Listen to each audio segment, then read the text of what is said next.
Welcome back to Factorio. Today we'll get some actually factory stuff done, and of course, explore and upgrade while causing mass pollution and untold environmental destruction so as to anger the natives. Hello, I am back in this game of Factorio. We're gonna get some stuff done today. First things first, we need more ore so we can begin mass producing drills. These will be used to improve the mining operations so we can get some production really going. While I waited, I yoinky doinked some more fish because I can. Getting bored, I moved on to increasing the current iron plate setup, so I could speed up things for now.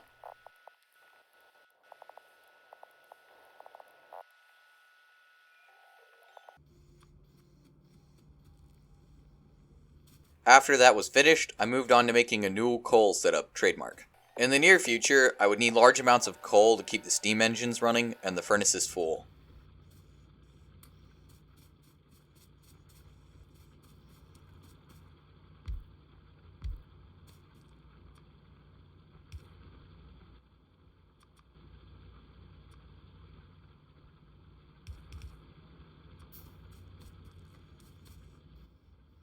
I needed upgrades, and my dumb self didn't have the resources on hand to make a full-on red science setup, so I just made a temporary assembler for dirty red science production.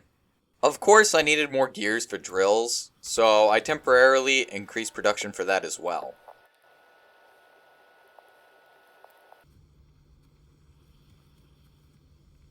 Noticing that my power consumption was now off the charts with all the machines I was using, I doubled the steam engines. This would use more coal, and I would have to manually fill them more often until I could pipe a belt into them. Kind of annoying, but future me will have to deal with it. After finishing that, I decided to get some research done by unlocking Logistics 1 and Electronics 1. They would be useful in the future, as now I was picking up speed and would soon require red inserters for triple item intake assembly units. Which is fancy for I need two belts, one with 2 items and the other with 1. Because I was lacking in basic necessities, I made some temporary assemblers for belts, inserters, and power poles. After that was finished, I made a homage to Fishk named Terry. Worship Terry the Fishk. He is the supreme overlord of the Fishkdom.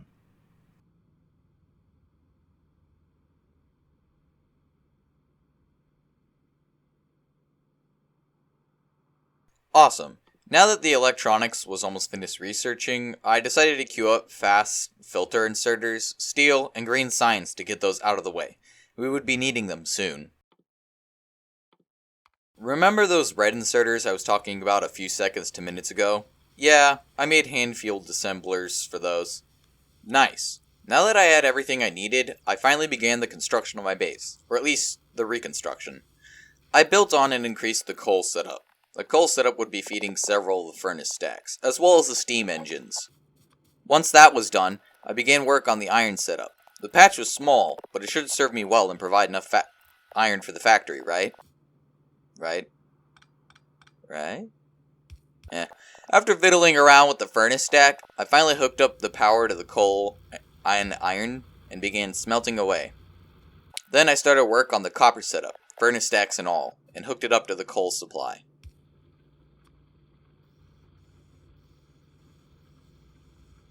In the middle of all that, I was also working on making the bus, which extended horizontally out into a pretty open area where I wouldn't have to cut down too many trees. Finally! I noticed that my color was wrong, and I fixed it to my usual shade of bright green. Why am I this color? Let me change it.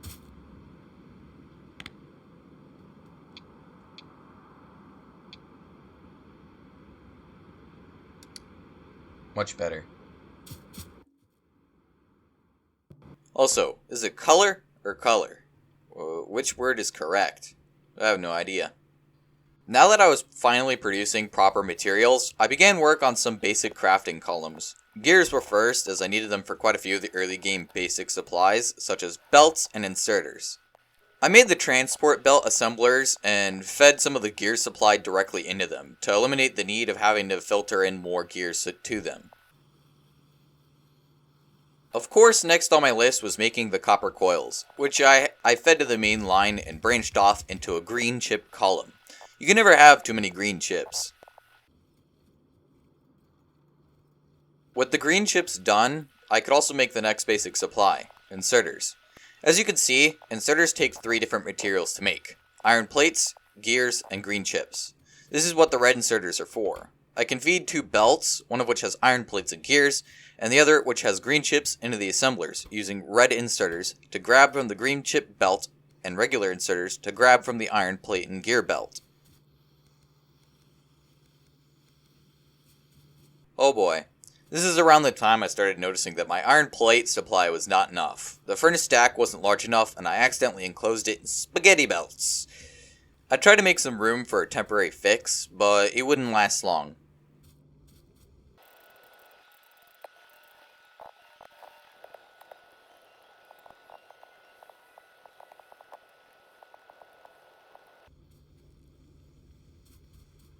To help keep the factory somewhat running, I took down one of the inserter assembly blocks. I didn't need that many inserters until I started producing green science.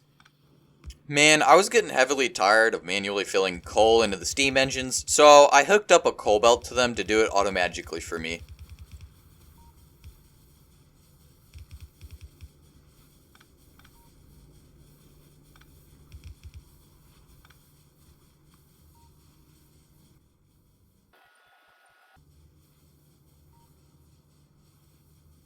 Green science was almost done, so I started research on heavy armor.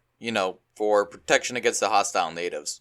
They weren't slavery protesters, but angry and destructive environmentalists that eat my factory are much worse.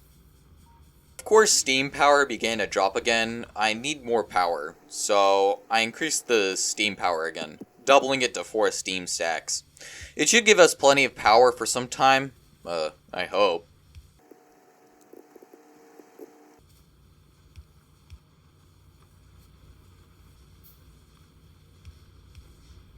Now that the base was producing 7.2 megawatts of power, I tapped into the much larger and newer iron supply. This much larger and more voracious iron mining and furnace stack setup should solve our iron plate problems by inputting huge amounts of plates into the system.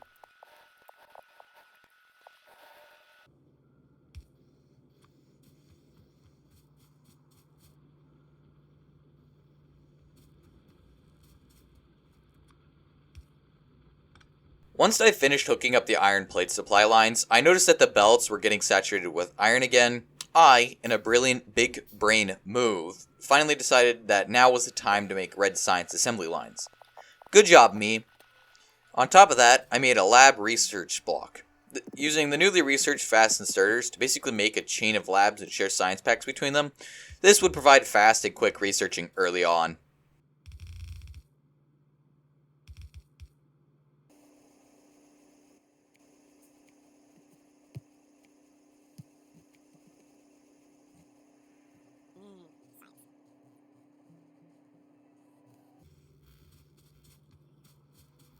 Now, I needed to start worrying about defense. The biters, wherever they are, would soon start expanding and invading themselves, so I would need to beat them to it.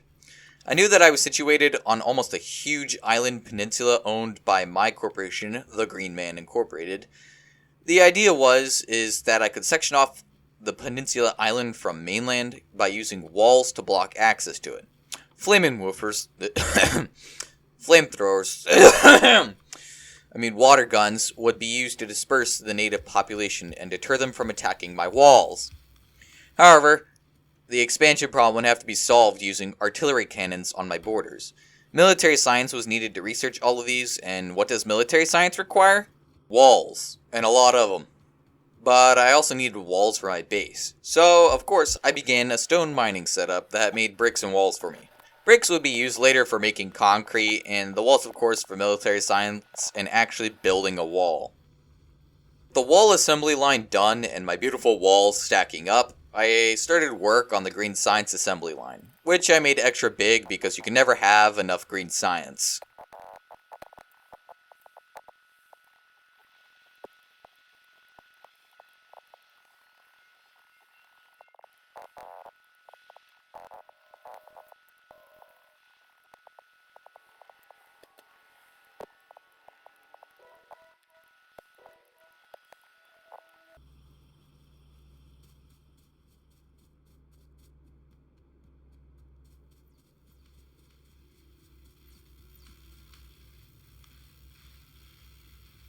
Now that I had access to on-demand resources, I queued up research for better electric energy distribution, the tool belt for more inventory space, engine, cause cargo brrrr, and military 2 for better ways to assassinate my enemies, and of course, gate.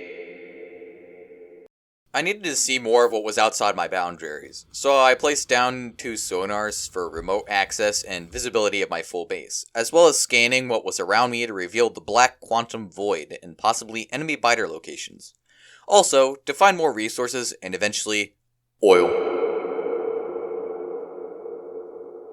Exposing the map, basically.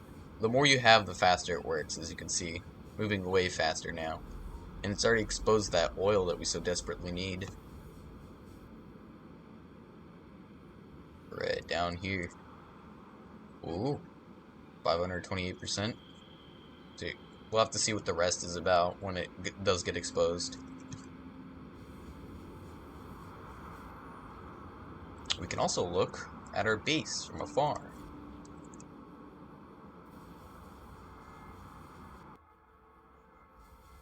Now the idea here is that because we're on like this sort of section off part of the island, we can produce this, or we can use walls to cover these areas and basically section off our little island from everything else, and then slowly we can expand beyond and section off whatever part that is, and so on and so forth.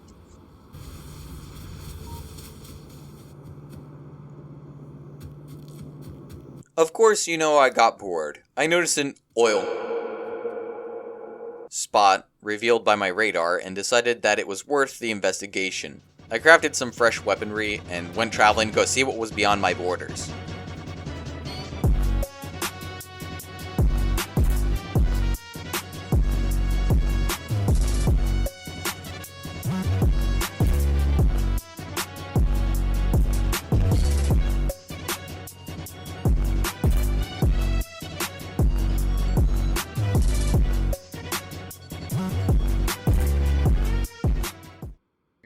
Trapped in the forest. No. Oh wait, there's more oil. And biters. That's always fun. Look how big they are. They're already producing spitters, bro. After some traveling distance, I discovered plenty of oil right outside my planned wall location. I would have to deal with that in the near future. I also discovered a larger oil supply, but it was guarded by a den of simple biters. I couldn't kill them now because it would increase evolution by a lot, and it already had me because it increases over time, and they were already now making spitters. In my frustration, I fished again while I was out, because why not?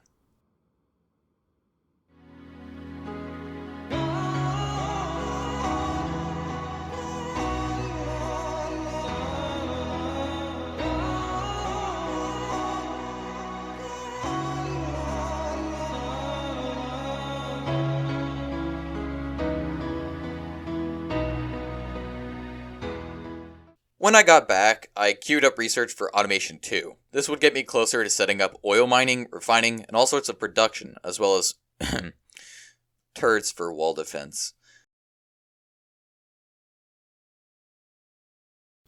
Because research was slow, I increased the lab's size. It wasn't enough for me. I needed more research to be done faster, and the research queue was stacking up. I would also need more electric drills later for more mining operations, so I added a few assembly blocks onto the inserter feed because electric drills cost the same resources as inserters.